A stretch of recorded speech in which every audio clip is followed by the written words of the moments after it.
Ladakh border पर तनाव बना हुआ है। पूरे देश की नजर इस वक्त गलवान घाटी पर बनी हुई है। देश में भी चीन के प्रति विरोध बढ़ता जा रहा है।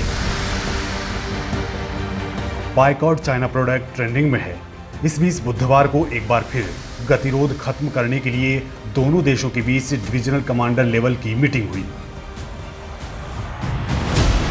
हालांकि भारत ने अपनी स्थिति पूरी तरह क्लियर कर दी है कि जब तक एलएसी पर चीनी सैनिकों की तैनाती जारी रहती है, कोई बात नहीं मानी जाएगी। सूत्रों के मुताबिक इस मीटिंग में गतिरोध के अलग अलग पॉइंट्स पर बातचीत हुई।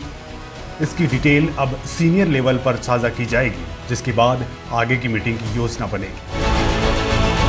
2 दिन बाद फिर होगी मीटिंग।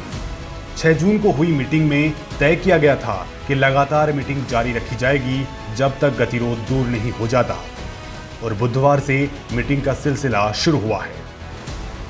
अब शुरू हुई मीटिंग में दोनों पक्षों ने अपने अपने जिन मुद्दों को उठाया है, उन्हें लेकर दूसरे पक्ष की राय को अब सीनियर अधिकारियों से साझा किया जाएगा, जिसके बाद आगे की रणनीति बनाई जाएगी। 2 दिन बाद अगली मीटिंग के बारे में फैसला लिया जाएगा। मीटिंग के लिए माहौल सकारात्मक जरूरी है, लेकिन जब तक एलएसी पर स्थिति 5 मई से पहले की तरह नहीं हो जाती, तब तक तनाव बना रहेगा। पीछे नहीं हटेंगे भारतीय जवान। भारत की ओर से पहले भी हुई सभी मीटिंगों में यह क्लियर कर दिया गया है कि जब तक चीन के सैनिक अपने तोप, सैन्य साजो सामान, टैंक और हैवी व्हीकल्स के साथ पीस लोकेशन में पीछे नहीं चले जाते हैं, तब तक भारत की ओर से भी सैनिक पीछे नहीं हटेंगे। चीन ने 5 मई के बाद से अपने सैनिकों की संख्या बढ़ानी शुरू कर दी थी। उस पूरे सेक्टर में चीनी सैनिकों की पूरी एक डिवीजन मौजूद है, जिसका मतलब है कि 8000 से 10,000 सैनिक। चीन ने जैसे ही सैनिकों की संख्या बढ़ानी शुरू की थी, भारत की ओर से भी पहले रिजर्व फोर्स को आगे किया गया और फिर एक्स्ट्रा सैनिकों की तैनाती कर दी गई।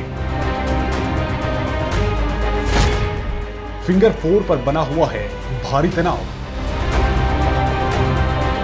चीन ने जिस तरह सैनिकों की तैनाती की है, भारत की ओर से भी उसे मैच कर दिया गया है।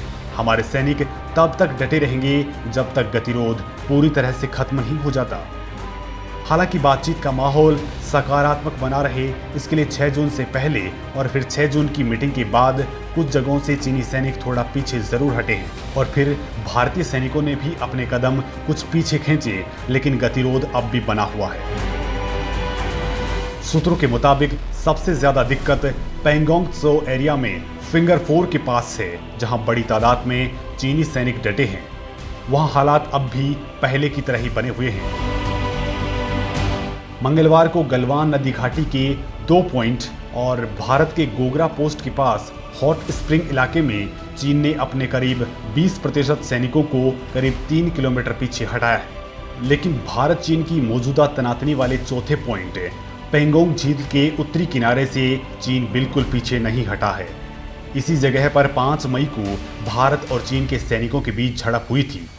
सूत्रों के मुताबिक पैंगोंग झील की फिंगर 4 इलाके में चीनी सेना बड़ी तादाद में मौजूद है और उसके सामने उतनी ही तादाद में भारतीय सैनिक मोर्चा संभाले हुए हैं। एलएसी पर से जब तक चीनी सैनिक पूरी तरह नहीं हटते, भारत भी अपनी फौज पीछे नहीं हटाएगा। बातचीत पर दोनों देश सहमत।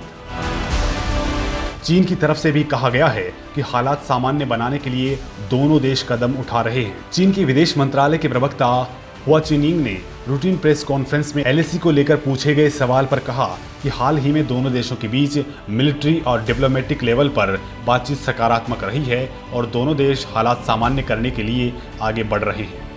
6 जून को लेफ्टिनेंट जनरल हरिंदर सिंह ने चीन के मेजर जनरल लियू लिन से मोल्डो में बातचीत की थी, जो एलएसी में चीनी हिस्से में है।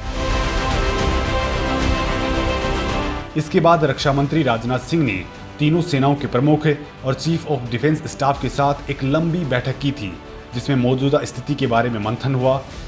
बैठक में रक्षा मंत्री को बताया गया कि चीन की ओर से बॉर्डर पर बड़ी संख्या में सैन्य मौजूदगी की गई है। इसके अलावा दोनों देशों की सेनाओं के बीच जो बातचीत हुई, उस पर भी मंथन किया गया।